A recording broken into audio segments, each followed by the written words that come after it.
The interesting thing is, when we are first introduced to Serpentius and Cherry Bomb in the Hazbin Hotel pilot, it is to see them battling it out during the turf wars, with explosions happening all around them, and both of them desiring to be the one that gets to come out on top. And I know the instinctual reaction is to see their mutual desire to blow the other into smithereens as being the basis of their ship, which, you know what?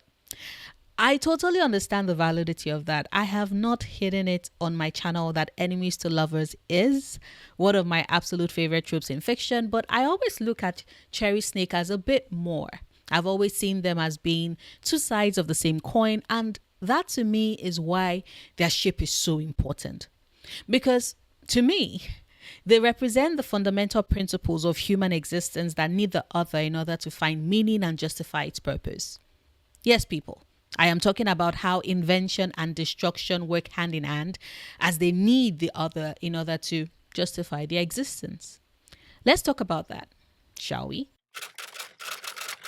Now, before anyone says anything about, no, yeah, you're reading too much into this, I would like to come out and say that has always been the point. That is how I interact with art and media, how we should interact with art and media. I firmly believe in the art of reading too much into things. You might agree with me or disagree with me. Either one is fine. That's just how I like to do on my channel. And I'm very aware that people might not read this ship the same way I do. After all, I know that when fans ship CherriSnake, they are doing so for shipping's sake because of how long Serpentius has pined for Cherry Bomb, even amidst their constant fighting and struggle, and how he ultimately sacrificed his life for her and the rest of his friends after he had confessed his feelings to her. And sure, seeing him in heaven, still missing Sherry and her missing him right back, even to the point of bothering poor Baxter in order to get more information about her presumed dead rival, proves that even if Cherry doesn't necessarily reciprocate his feelings, there is something there where she misses what they used to have, how Serpentius challenged her, and why hell has since lost its spark now that he isn't there anymore. And we see this come especially to light in their duet Piss, a love song, where she admits that she's bored as fuck without him, and is he bored without her too? As I was listening to the song on repeat, the realization hit me about why exactly their separation seems to have created this gaping hole in the both of them.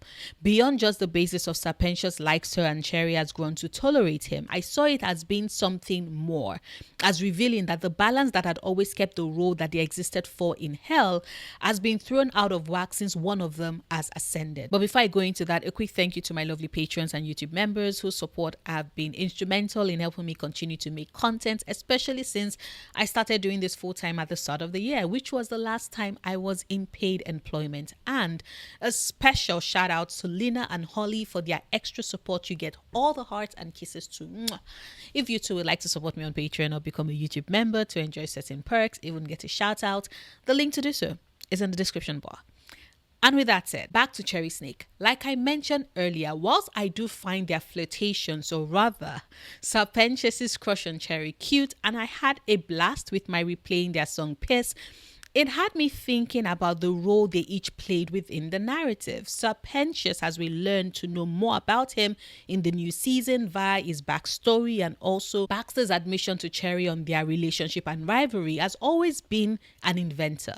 Solitary and reclusive, but with a desire for friendship and companionship, which we can safely assume is behind his creation of the Egg Boys. Cherry Bomb, meanwhile, even though we haven't really gotten a glimpse into her past and how and why she became a sinner, is someone who lives for the destruction and sheer anarchy of bringing everything crumbling around her. She's the destructive force that levels everything into rubble and returns things to ground zero. Her role is to level the playing field. Contrast that to Serpentius, who represents the power of invention, the ability to create new things, to bring them into being, to recoup and build on something that previously did not exist or was destroyed. And I know the instinctual reaction is to question what use destruction serves when invention is what we should strive for ideally. But the reason why destruction matters to invention and vice versa is because destruction often necessitates that something be created, be brought into being in the space of the nothingness that it has made. Out from the eradication of what was and used to be, there exists room for something better to take its place. They work hand in hand to justify why the other exists. And if I am losing you at this point, I ask that you walk with me a moment. Imagine a world where nothing gets destroyed, where nothing gets erased, where nothing ceases to exist. And instead, what humanity does is build and build and build and build. How sustainable do we think that is? Can Earth handle endless inventions? Are inventors challenged into doing better, into improving on what already exists? If sometimes we are not allowed to tear it down to make room for expanded thought. That is how I've always viewed Serpentius' relationship with Cherubim, in as much as Baxter is the one with whom he's always had this rivalry with by virtue of their inventions and driven need to be the one that comes out on top in their field. With Cherry, it is different. She's the destruction to the part of him that wants and seeks creation. Every entanglement, every moment that they come head to head in their fights with each other sees him bringing out the big guns, whether it is an airship with which he is traveling that he created, or it's the cannons that he aims at Cherry with the hope that he's able to blow her to smithereens. All of that, every new toy and equipment and cannon he pulls out, what has him reaching for them and creating them endlessly with the aim of eventually gaining the upper hand is his eternal tussle with Sherry.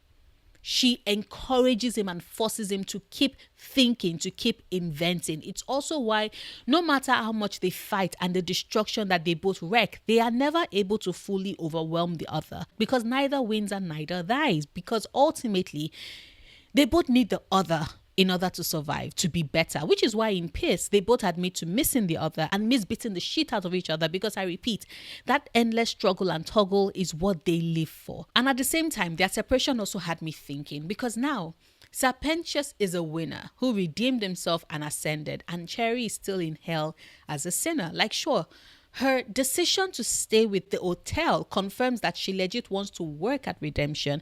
And in the meanwhile, thanks to the shaky truce that has been established between heaven and hell post Vox's attempt at mutual destruction, she and Serpentius are back in communication through Emily, the messenger. But it still doesn't take away from the fact that one of them resides in heaven and the other is in hell. And I wonder if it's not a conscious choice with the writing for that to play out that way, for things to play out that way, whereby Serpentius, whilst human, was an inventor, and when he became a sinner, remained an inventor, but some of his inventions were used to cause even more destruction, which is an antithesis to what he's meant to stand for. And now that he's a winner and in heaven, he's most likely going to go back to inventions that are meant to help make life easier for others, as was his dreams whilst he did his work as a human.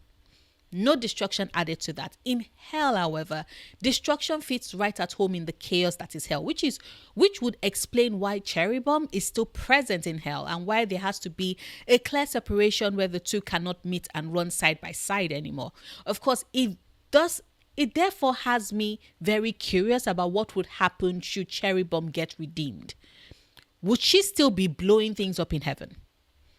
I doubt if she will be allowed to do so. That is a realm built for order, and should that therefore be the case, what role would she serve? Would destruction serve should she get there? How is she still meant to serve as a contrasting force to Serpentius in that regard? Does this mean that she might never be redeemed as a result of that? That there needs to be that mirror of Serpentius in hell, doing the reverse of what he's doing in heaven? I know this video is all over the place and maybe my thoughts aren't as structured as they usually are, but this is a thought that has been bugging me for a while, and I decided to make this video in order to just spew it forth and share it with the world, just to get your feedback on your response to that. Of course, these are just my thoughts. I would, as always, love to hear yours. Whether or not you agree with me, please share them in the comments. Like this video, however, if you've watched this far and haven't done so yet, but enjoyed anything of what I had to say. Share it so others can find my channel as well. Or you can check out my gaming or ASMR channel if they sound like something you might be interested in. I have them both linked in the description bar. I will see you on Monday with a new video. Until then, do remember, obsessing over the things you love, perfectly valid coping mechanism.